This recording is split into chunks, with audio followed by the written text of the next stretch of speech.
Hi there, I'm Si Pamžань, the author of the debut novel How Much of These Hills is Gold, which is now available in Russian. Now, this is an adventure story. This is an epic. It starts out with these two siblings, Lucy and Sam, who wake up one day and discover that their father, a miner, has died in the night. Now, Lucy and Sam must flee this small mining town, head out across the hills, which are full of buffalo and tiger, in search of a place to give their father a proper burial, a place that they can at last find home. What you need to know about Lucy and Sam and their family is they are the first immigrants of Chinese descent in an American West of the 1800s. I sort of have reimagined, filled with tigers and buffaloes, and it's a ravaged land, a land where people are constantly trying to find fortune, trying to carve out their own chunk.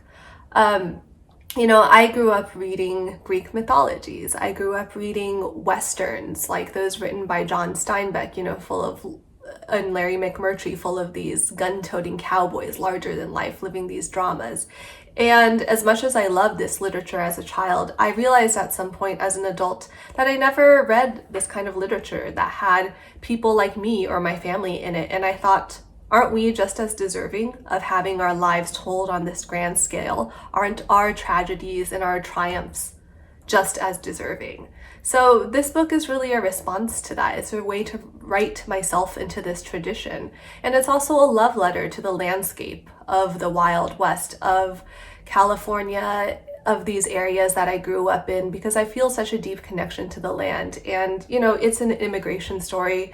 But more than that, I think it's just a story of movement, of how we find ourselves at different points of our lives in different places, and how we search for community and belonging and question where we want to end up. So it's a story that I hope you'll respond to and that I think will take you away from wherever you are right now.